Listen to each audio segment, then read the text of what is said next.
Hello everyone, welcome to another Daily Gym. It is Thursday, February 15th, 2024, the day after Valentine's Day.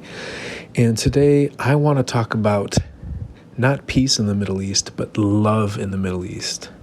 What if we could have more love in the Middle East? Now you may say that's impossible, or you may say that's foolish, or you may say that's soft. But for me, I sit here and I wonder, what would happen if Jews and Palestinians loved each other more? What would happen if they loved themselves more? What if they loved their neighbors more? They loved their family more? What if there was more trust and companionship and friendship across all these different groups, but also towards themselves? I watched wasn't really a TED Talk, but there's this group called TED, and then there was an interview, a conversation, actually hosted by a girl that I met many years ago at a leadership conference named Chloe. There was a man from the Israeli Jewish side, and then a man from kind of the Israeli Arab Palestinian side, Muslim side. And I don't know the categories. Honestly, there's so many different ways to split the categories, and I'm not sure if I'm using the correct terms. And they were often talking about peace in the Middle East, and I've heard that for so many years. But they were using words about peace. But at some point later in the conversation, somebody, I think the Jewish guy was saying that if somebody wanted to hurt his Palestinian friend, they would have to go through him first. And for me, that's not peace. That's love. That is deep friendship, deep love. And the Palestinian guy said something very similar. And they talked about how one of the best peace-making activities that they saw was somebody invited people out to play backgammon. Now, he said backgammon. I was like, backgammon? Yeah, backgammon, as we'd say here in the U.S. And just invited people out to play it in the park. And people from all different backgrounds and ages and economic levels came and played. Now imagine. That's not about peace. That's about love. It's about play. It's about friendship. It's about closeness. It's about unity. It's about coming together and integrating with each other. Sometimes I think we use the word peace as... I think peace is often just a synonym for indifference. Let us have distance from each other and be peaceful because we can't even see the other person. What happens when you have to see the person day in and day out? Is there peace? Is peace even possible, this idea of absence of conflict? Conflict is always there.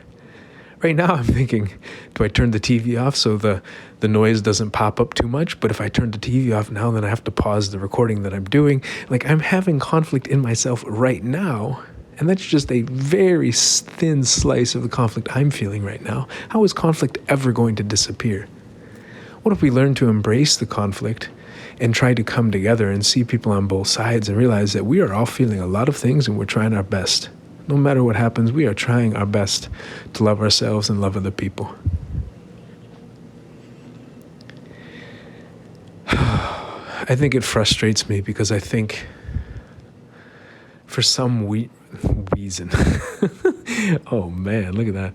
For some reason, we demonize love.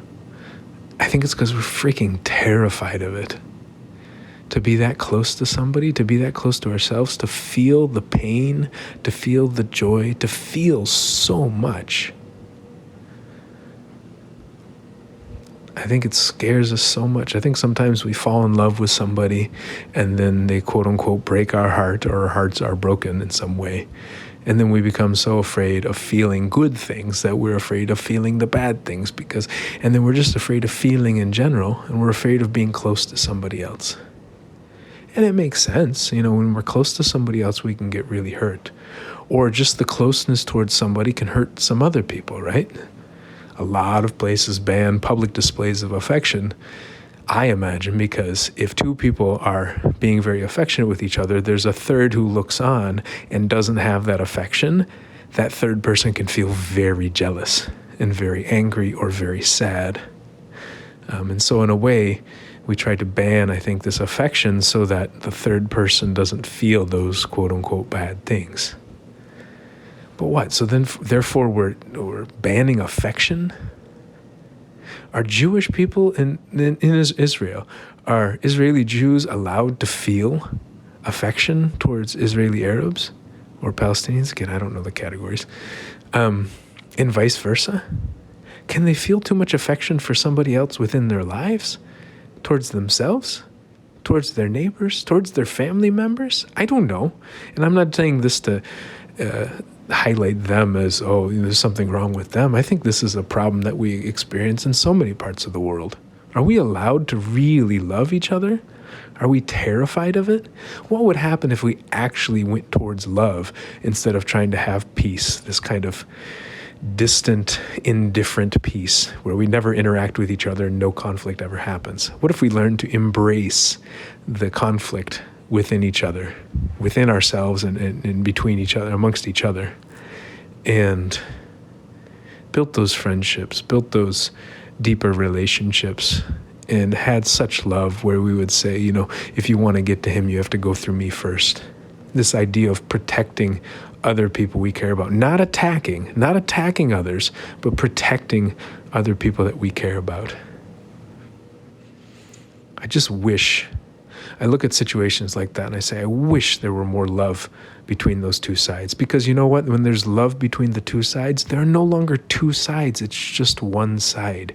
People are united when they care about each other, when we see the commonality between us and them, when we see that we are humans and they are humans, we become humans instead of us versus them.